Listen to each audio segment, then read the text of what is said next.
V30입니다. 예, 모델 논란이 있죠. 모델이 예뻤죠? 여러분 꼭 찾아보시길 바랍니다. 어떤 얘기를 하려고 이렇게 모였는지 아세요? LG 깔 때 되니까 부르시더라고요.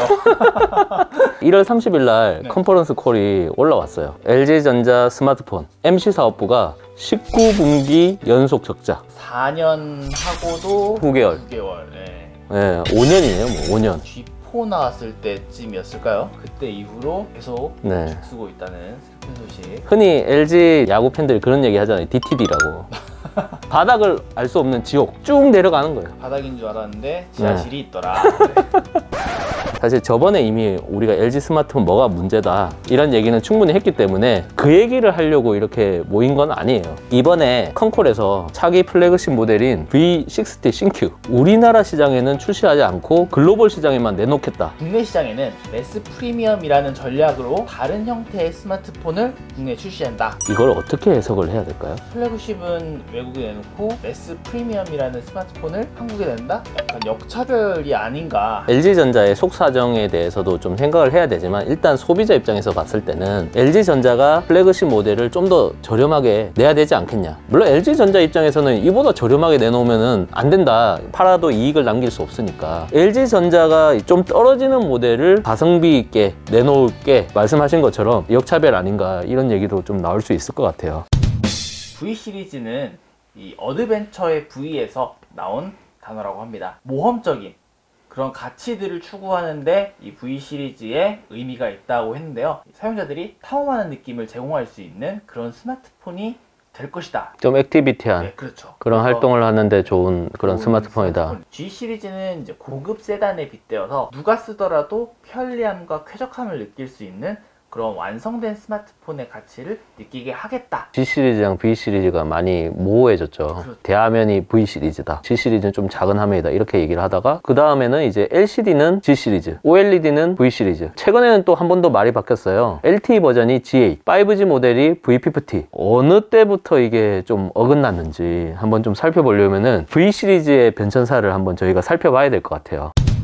V10의 이제 특징으로는 한 5가지 정도가 있었는데, 첫 번째는 전면 화면에 있는 세컨드 스크린, 두 번째는 DAC를 탑재해서 고급 음원을 들을 수 있다, 세 번째는 듀라가드와 듀라스킨이라고 해서 내구성을 끌어올렸다, 네 번째는 전면에 듀얼 카메라를 탑재해서 광각의 화면으로 볼 수 있게 했다, 마지막 5번째로 비디오 전문가 모드가 있었습니다. 생각보다 많은 기능들이 탑재가 됐네요. V10 제품을 만져봤을 때 확실히 G 시리즈랑은 완전히 다른 스마트폰이구나. 당시에 좀 아쉬웠던 거는 배터리가 생각보다 좀 빨리 닳았던 것 같아요. 역시 좀 1세대다 이런 생각이 좀 들었던 것 같아요. 디자인이 그냥 확 바뀌었어요. V20는 좀 더 섹시해졌다. 네모 반듯한 디자인에 차가운 그런 감성, 세컨드 스크린이 갈목상대한 발전이 이루어졌습니다. 알림이라든지 배터리라든지 시간뿐만 아니라 바로 실행을 할 수 있는 약간 능동적인 그런 디스플레이가 됐어요. 그 당시에 다른 플래그십 스마트폰과는 다르게 배터리를 탈착할 수 있다는 점이 버튼이 있었어요. 그래서 맞아요. 그걸 누르면은 뒤에 커버가 탁 열렸어요. 그 당시 LG 스마트폰에서 공통적으로 발견됐던 무한부팅 버그가 남아있어서 일부 이용자가 이 때문에 조금 곤란함을 겪었다는 점은 좀 아쉬움으로 남을 것 같네요. 네, 모델 논란이 있죠. 모델이 예뻤죠? 여러분 꼭 찾아보시길 바랍니다. 전체적으로 화면이 커졌습니다. 6인치, 배터리는 일체형으로 바뀌었죠. 이 전까지만 하더라도 G 시리즈랑 V 시리즈는 완벽하게 다른 스마트폰이라고 생각을 했는데 V30가 교란종 같은 느낌이라 그래야 되나요? 이때 이후로 두 노선이 하나의 길을 걸어가고 있다는 생각이 많이 들었고요. 전체적인 완성도는 뭐 나쁘지 않았던 폰인 것 같은데 아이덴티티에 대한 논란, 이게 굉장히 좀 심했던 모델인 것 같아요. 5개의 펜타 카메라를 전면으로 내세웠던 그런 스마트폰입니다. 초광각 카메라를 탑재를 했고요. 저조도에서도 밝은 사진을 찍을 수 있다는 야간 HDR 기능을 탑재를 했었고, 저는 한편으로는 다른 V 시리즈에 비해서 기억이 별로 안 나는 모델이, 기억이 나는 거는 카민레드, 저는 빨간 맛, 그게 가장 기억이 나요.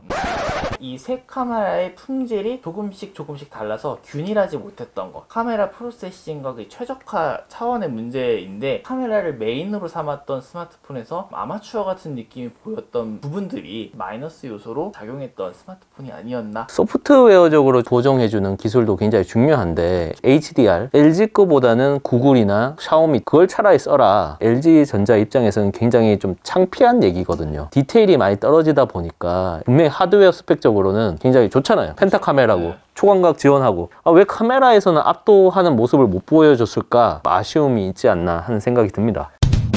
듀얼 스크린이 뭐니 해도 가장 큰 USP가 아닐까 싶습니다. 5G 스마트폰이라는 그런 특수와 함께 지원금이 엄청나게 쏟아났죠. 그 당시에 거의 공짜 폰이었잖아요. 급하게 가져왔다는 생각을 떨칠 수가 없었어요. 굉장히 제한적인 구도로 밖에 고정이 안 된다는 거. 이게 개선된 버전 나중에 나왔죠. 그렇죠. 이게 개선된 게 나왔을 때 PPT로 나왔어야 될 모델이 아니었나 하는 그런 생각이 들었거든요. 그 앞에가 오다 보니까 이제 5G 폰은 VPPT다 이렇게 좀 하려고 했던 게 있어요. 듀얼 스크린이라는 게 기본적으로 생산성, 멀티태스킹을 깔고 가니까 변하지 않는 가치인 거잖아요. 커드 덱이나 이런 거에 비해서는 좀 더 좋은 가치를 들고 나온 것 같고 듀얼 스크린뿐만 아니라 하나만 더 USB가 있었으면 좀 더 괜찮지 않을까 이런 생각이 있었는데 좀 아쉬운 것 같습니다.